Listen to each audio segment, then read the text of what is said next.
नमस्कार all of you. आज का टॉपिक है राष्ट्रीय आंदोलन। तो इसके अंतर्गत हम पढ़ेंगे आरबीएससी और एनसीईआरटी का जो कंटेंट है उस बेस पर ये क्लास आधारित है। तो शुरू करते हैं आज की क्लास। राष्ट्रवाद का उदय। भारत का अर्थ है यहाँ की जो जनता है, निवासी किसी भी वर्ग, रंग, जाति, पंथ, जेंडर वाले तमाम लोगों का जो घर है वो भारत है। यहाँ पर जो सारे संसाधन पाए जाते हैं वो इन सभी लोगों के हैं, लेकिन 1947 से पहले इन पर अंग्रेज़ों का नियंत्रण स्थापित हो गया था। इनसे नियंत्रण हटाने हेतु भारतीय लोगों ने विभिन्न प्रयास किए और इस प्रकार भारत में राष्ट्रवाद का उदय हुआ। सन 1850, 1870 और 1880 राजनीतिक चेतना का विकास हुआ। संगठन है, इन्होंने विभिन्न प्रकार से भारत के लोगों में राजनीतिक चेतना जगाने का कार्य किया। उनमें पुनः सार्वजनिक सभा, इंडियन एसोसिएशन, मद्रास महाजन सभा, बॉम्बे रेजिडेंसी एसोसिएशन, भारतीय राष्ट्रीय कांग्रेस, संप्रभु का अर्थ होता है बाहरी हस्तक्षेप के बिना स्वतंत्र रूप से कदम उठाने की जो क्षमता होती है उसे संप्रभु कहा जाता है। ब्रिटिश शासन के प्रति गहरा असंतोष था 1870 और 1880 में। आर्म्स एक्ट जो 1878 में अंग्रेज सरकार द्वारा पारित किया गया था, इसके अंतर्गत प्रावधान ये था कि भारतीयों से हथियार रखने का अधिकार छीन लिया गया था। वर्नाकुलर प्रेस एक्ट 1878 में पारित किया गया। अंग्रेजों के खिलाफ भारतीयों से आपत्तिजनक कंटेंट छापने का अधिकार जो था वो छीन लिया गया। अगर कोई भारतीय ऐसा करता तो उसकी प्रिंटिंग प्रेस और सारी संपत्ति जब्त कर दी जाती थी। और इस वर्नाकुलर जो प्रेस एक्ट था, इसका उद्देश्य था कि सरकारी आलोचना पर प्रतिबंध लगाना। इल्बर्ट बिल जो 1883 में अंग्रेज सरकार द्वारा पारित किया गया था, इसके अंतर्गत ये प्रावधान था कि भारतीय न्यायाधीश ब्रिटिश पर मुकदमा चला सकते हैं। इसका उद्देश्य यह था कि अंग्रेज और भारतीय न्यायाधीशों में समानता लाना। अंग्रेजों द्वारा इसका पुरजोर विरोध किया गया, इसलिए ये अंग्रेजों को कानून वापस लेना पड़ा। प्रसारक उसे कहते हैं जो व्यक्ति सूचना, रिपोर्ट, भाषण का प्रसार करें। भारतीय जो राष्ट्रीय कांग्रेस थी, इसकी स्थापना 28 दिसंबर 1885 को हुई और इसमें 72 सदस्यों ने भाग लिया। इस समय गवर्नर जनरल था लॉर्ड डफरिन और जनरल सेक्रेटरी था एओ ह्यूम। प्रथम अध्यक्ष थे व्योमेश चंद्र बनर्जी।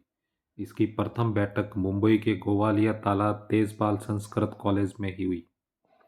कांग्रेस के जो नेता थे दादाभाई नेहरूजी, फिरोज शाह मेहता, बदरुद्दीन तैयबजी, डब्ल्यू.सी. बनर्जी, सुरेंद्र नाथ बनर्जी, रमेश चंद्र दत्त, सुब्रमण्यम अय्यर और कांग्रेस के जो प्रथम मुस्लिम अध्यक्ष थे उनका नाम था बदरुद्दीन तैयबजी। दादाभाई नेहरूजी पारसी थे। धन निष्कासन का इन्होंने सिद्धांत दिया था। भारत की गरीबी का कारण धन निष्कासन को बताया। इनकी जो पुस्तक का नाम है poverty and British rule in India. British शासन के आर्थिक परिणामों की इन्होंने बहुत तीखी आलोचना की। बदरुद्दीन तैयबजी प्रथम मुस्लिम अध्यक्ष कांग्रेस के। ये कांग्रेस भारत के किसी एक वर्ग और समुदाय के प्रतिनिधियों से मिलकर नहीं बनी है, बल्कि ये भारत के सभी समुदायों की संस्था है। तो ये इनका कोटेशन है। लाला लाजपत राय पंजाब से इनका संबंध है। ये राष्ट्रवादी नेता थे, गर्म दल के। आर्य समाज में सक्रिय सदस्य थे। सैंडर्स की लाठियों से ये मारे गए। स्कॉट ने इन पर लाठियां बरसाई थी। साइमन कमीशन का विरोध करते हुए लाहौर में उभरता इन्होंने एक कथन कहा था कि मेरे शरीर पर पड़ी एक एक लाठी अंग्रेज सरकार के साम्राज्य के विनाश में एक ताबूत में कील का काम करेगी। उभरता हुआ राष्ट्र। पहले 20 सालों में कांग्रेस मध्यम वर्गी पार्टी थी। कांग्रेस ने सरकार, शासन, सिविल सेवा में भारतीयों के जगह देने की आवाज़ उठाई।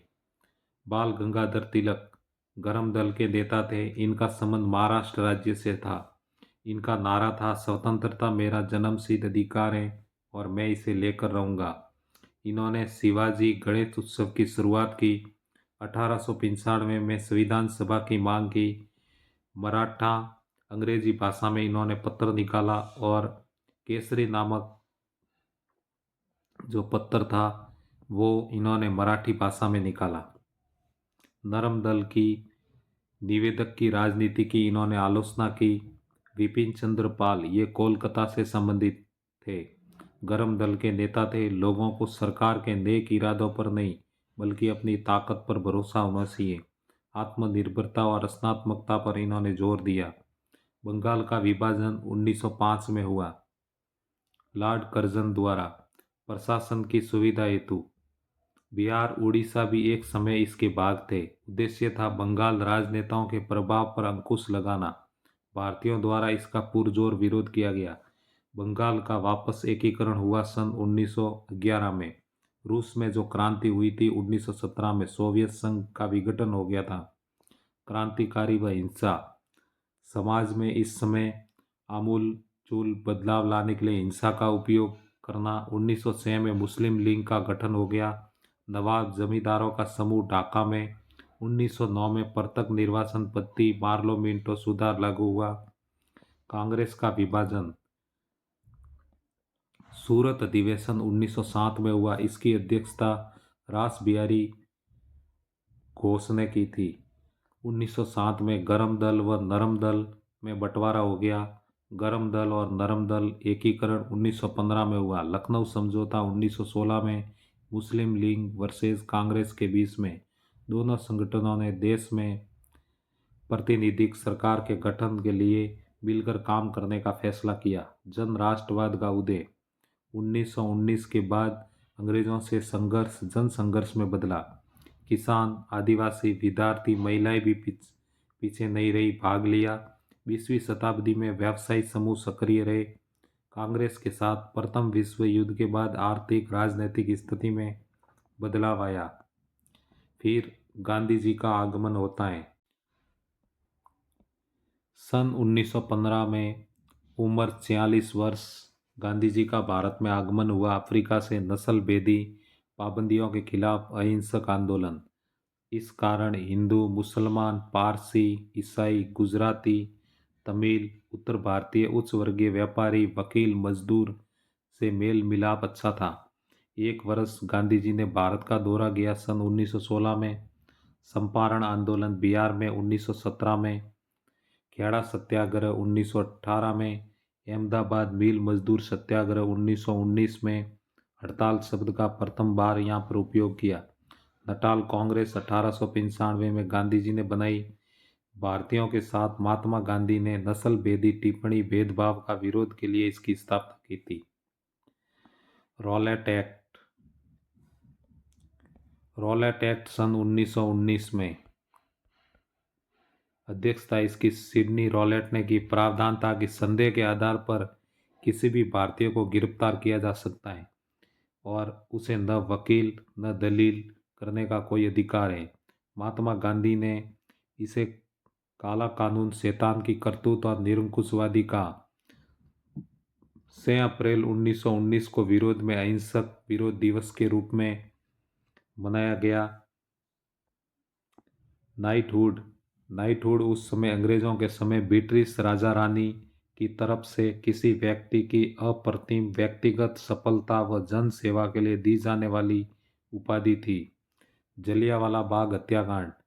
स्थान अमृतसर पंजाब में स्थित है। रॉलेट एक्ट के विरोध में यहाँ पर सभा हो रही थी। भाषण दे रहे थे हंसराज। दिनांक 13 अप्रैल 1919 बैसाखी का दिन था। नरसंहारकर्ता जनरल डायर सैनिक टुकड़ी लेकर वहाँ आ जाता है और एक ही रास्ता बाहर निकलने का था। अंधाधुंध गोलियों की बारिश हो रही थी और 1500 लोग इसमें मारे गए। रविंद्रनाथ टैगोर ने नाइटहुड की उपाधि त्याग दी और इसके लिए जलियांवाला बाग हत्याकांड की जांच के लिए अंग्रेज सरकार ने हंटर कमेटी का गठन किया। इसका परिणाम ये हुआ कि हिंदू मुस्लिम एकता के प्रयास किए। महात्मा गांधी का जो सपना था हिंदू मुसलमान किसी भी न्यायपूर्ण उद्देश्य के लिए एक दूसरे का समर्थन करें। घेरेबंदी लोगों को किसी भी इमारत दुकान में जाने से रोकने के लिए किया जाने वाला विरोध और प्रदर्शन। मेहनत किसे कहते हैं? सिख गुरुद्वारों के धार्मिक जो कर्ता धर्ता होते हैं उन्हें। खिलाफत आंदोलन ज्वलंत मुद्दा था। 1920 में अंग्रेज तुर्की सुल्तान के खिलाफ पर सख्ती से संधि थोपी। ऑटोमन साम्राज्य पर सुल्तान का नियंत्रण हो, लेकिन अंग्रेजों ने हटाया।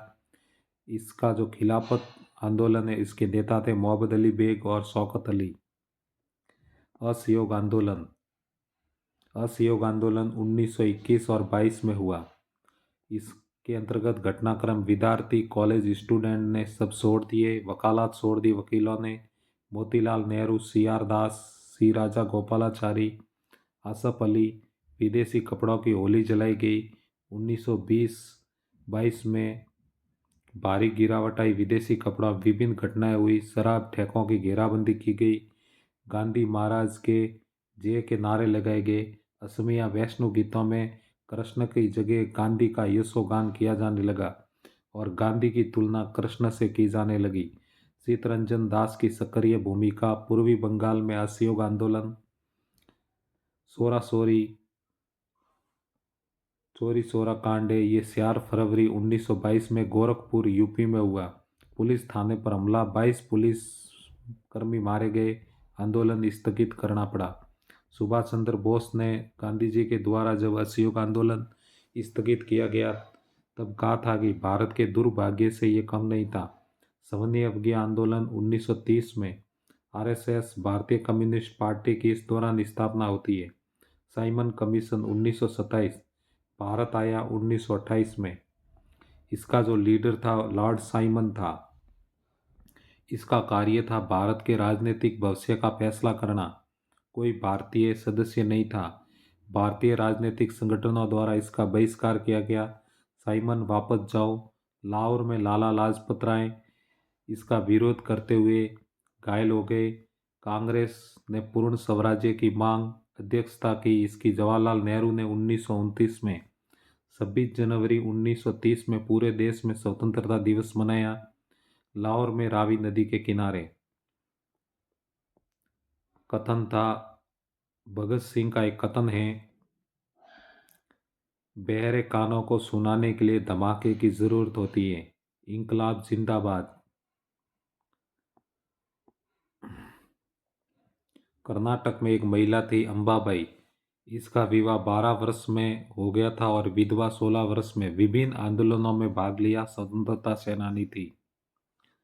प्रश्न आ सकता है कि अंबाबाई का संबंध किस राज्य से था? तो कर्नाटक से। Hindustan socialist Republican association SSRA इसकी स्थापना 1928 में हुई। दिल्ली का फिरोज शाह कोटला स्टेडियम में। इसके सदस्यों ने सैंडर्स की हत्या की। बटुकेश्वर दत्त और भगत सिंह ने 8 अप्रैल 1929 को केंद्रीय विधानसभा में बम फेंका और पर्चे में लिखा था, हमारा मकसद जान लेना नहीं, बहरों को सुनाना है। इसी आरोप में भगत सिंह पर मुकदमा चला और 23 साल की उम्र में इन्हें फांसी दी गई और हंसते हंसते फांसी के फंदे पर झूल गए। दांडी मार्च। एक बार सीटेट 2019 में क्वेश्चन पूछा गया था कि दांडी स्थान कहाँ पर स्थित है, तो ये गुजरात में स्थित है। 1930 में लीडर गांधी जी। इसका उद्देश्य था नमक कानून तोड़ना। अभी वर्तमान में आरपीएससी ने हाल ही में पूछा कि नमक कानून तोड़ने के समय किस वाद्य यंत्र का प्रयोग किया गया था। तो यहाँ पर वाद्य यंत्र का प्रयोग किया गया था तंबूरे का। और नमक कानून तोड़ने के लिए ये भोजन का मुख्य हिस्सा था, इसलिए गांधी जी आगे आए और गांधी अनुयायी 240 किलोमीटर पैदल चलकर दांडी नामक स्थान पर बिखरा नमक इकट्ठा करके ये कानून तोड़ा। 6 अप्रैल 1930 को भारतीय राष्ट्रीय कांग्रेस के जो प्रथम महिला अध्यक्ष थी सरोजनी नायडू 1925 में। द्वितीय विश्व युद्ध 1939 में भारतीय सहयोग त्याग के बाद भारत को आज़ादी। भारत छोड़ो जो आंदोलन है 8 अगस्त 1942 में हुआ। नागपुर में इसका प्रस्ताव पारित किया गया था और मुंबई में ये प्रारंभ हुआ। इसके अंतर्गत गांधी जी ने नारा दिया, करो या मरो। 1943 तक 30,000 लोग गिरफ्तार हुए और 1,000 लोग मारे गए। अंत में अंग्रेजों ने घुटने टेक दिए। सुभाष चंद्र बोस आईएनए समाजवादी विचारधारा से प्रेरित थे। रास बिहारी बोस राष्ट्रपिता गांधी का सम्मान करने में शामिल। 1941 में कलकत्ता छोड़ा, जर्मनी के रास्ते सिंगापुर पहुंचे और भारत को आज़ाद कराने हेतु सुभाष चंद्र बोस ने आज़ाद हिंद फौज इंडियन नेशनल आर्मी का गठन किया। 1944 में आईएनए ने इम्फाल कोहिमा पर आक्रमण का प्रयास किया।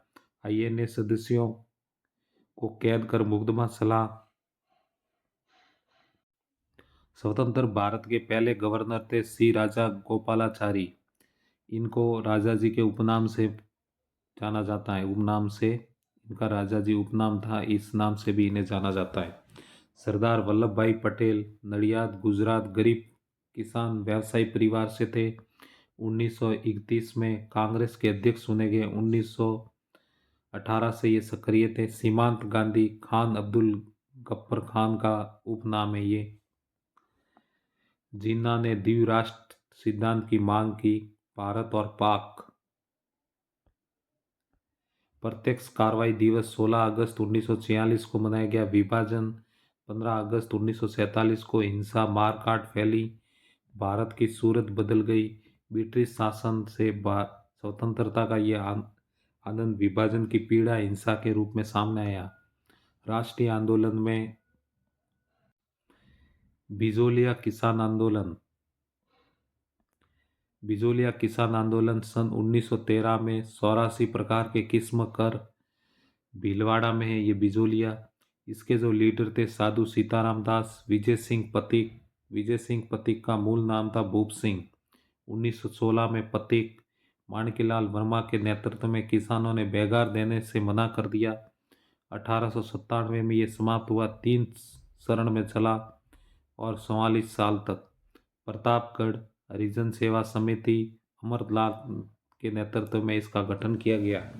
राजस्थान के जो क्रांतिकारी नेता थे अर्जुन लाल सेठी, इनका जन्म 1880 ईस्वी में हुआ। इन्होंने शिक्षा ग्रहण की थी बीए उत्तीर्ण इलाहाबाद विश्वविद्यालय से। सेठी जयपुर के प्रधानमंत्री बनने की इनको पेशकश की गई। जयपुर के महाराजा थे श्रीमान माधो सिंह द्वितीय। इन्होंने अर्जुन लाल सेठी से कहा कि आपको प्रधानमंत्री बना देते हैं, तो इन्होंने जवाब दिया, अर्जुन लाल नौकरी करेगा तो अंग्रेजों को भारत से कौन निकालेगा, राजस्थान से कौन निकालेगा। क्रांतिकारी संस्था का निर्माण किया। केसरी सिंह बारट, गोपाल सिंह खरवा। अल्प समय जयपुर में स्थापित वर्धमान विद्यालय। 1907 में इसकी स्थापना की। नीमच हत्याकांड दिल्ली षड्यंत्र में पकड़े गए, बंदी गृह में डाले गए। बेलूर जेल में कैद। अजमेर में अरबी फारसी पढ़ाना शुरू किया। इनका देहांत 22 सितंबर 1941 को अजमेर में हुआ। राव गोपाल सिंह खरवा अजमेर मेरवाड़ खरवा ठिकाने के राव थे। आर्य समाज से प्रभावित। प्रथम विश्व युद्ध में रास बिहारी बोस सशिंद्र नाथ सान्याल सशस्त्र क्रांति की योजना तैयार की। गोपाल सिंह जी भी जुड़े। योजना विफल हो गई। अंग्रेजों ने साथ देने वालों सूचना दी कि जून 1915 में ब्रिटिश सरकार ने राव गोपाल सिंह को आदेश दिया कि 24 घंटे में खरवा छोड़ें, टाटगढ़ जाकर पुलिस निगरानी में रहें। 10 जुलाई 1915 को टाटगढ़ से भागे सलेमाबाद में पकड़े गए। दिल्ली की तिहाड़ जेल है वहाँ भेजा गया। 1920 में रिहा हुए, स्वर्गवास हो गया इनका।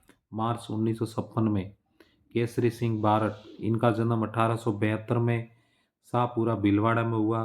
गांव था देवपुरा, बाद में उदयपुर महाराणा के पास आ गए। श्यामजी कृष्ण वर्मा रास बिहारी बोस से इनका संपर्क हो गया था। 1930 में मेवाड़ महाराणा फतेह सिंह को दिल्ली दरबार में जाने से इन्होंने रोका। चेतावनीरा सुंगटिया डिंगल भाषा में 13 सोरठे लिखकर भेजे। सरकारी गोपनीय रिपोर्ट के अनुसार राजद्रोह और बगावत, सैनिकों को भड़काने, षड्यंत्र में शामिल होने, प्यारे राम नामक साधु की हत्या का आरोप लगाया गया और 20 वर्ष की सजा हुई। हजारीबाग सेंट्रल जेल में डाल दिया गया। 1920 में रिहा हुए शेष जीवन कोटा में बिताया। इनका निधन 1941 में हुआ। प्रताप सिंह बारठ। प्रताप सिंह बारठ, इनके पिता का नाम केसरी सिंह बारठ था। जन्म 24 मई 1893 में उदयपुर में। शिक्षा वर्धमान स्कूल जयपुर। इनके शिक्षक थे अर्जुन लाल शेट्टी। हैदराबाद से बीकानेर लौटते समय जोधपुर के पास आसानाड़ा स्टेशन पर स्टेशन मास्टर के ने धोखा दिया और प्रताप सिंह को पकड़वा दिया। इनको बरेली जेल में डाल दिया। अंग्रेज अधिकारी चार्ल्स क्लीवलैंड ने इन पर विभिन्न प्रकार से दबाव डालते रहे। ये टस से मस नहीं हुए। क्लीवलैंड ने कहा, तुम्हारी माँ तुम्हारे बिना दुखी व आंसू बहाती है। तो प्रताप सिंह ने उत्तर दिया कि तुम कहते हो कि मेरी माँ मेरे लिए रात दिन रोती है, बहुत दुखी, तो मैं अन्य सैकड़ों माताओं के रोने का कारण नहीं बन सकता। चार्ल्स क्लीवलैंड ने कहा कि मैंने प्रताप जैसा युवक नहीं देखा और इनका जेल में देहांत हो गया 27 मई 1918 को। जोरावर सिंह, ये केसरी सिंह के छोटे भाई थे। 1912 में दिल्ली के वायसराय लॉर्ड हार्डिंग पर बम फेंका, मावत मारा गया। जोरावर सिंह भूमिगत हो गए। अधिकांश समय मालवा और बांगड़ क्षेत्र में साधु के वेश में अमरदास वैरागी बनकर इन्होंने व्यतीत किया। नीमच हत्याकांड के कारण गिरफ्तार, वारंट जारी हुआ, आजीवन अंग्रेजों की पकड़ में नहीं आए और इस प्रकार इन्होंने भारत की आज़ादी में अपना योगदान दिया। वैधानिक का मतलब होता है कानून समाप्त। विसर्जित यानी विकरना, सवन्य अवज्ञा यानी विनम्रता पूर्वक बात मानने से इनकार करना।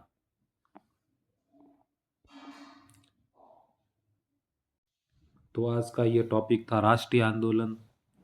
ये लेक्चर यहीं समाप्त होता है।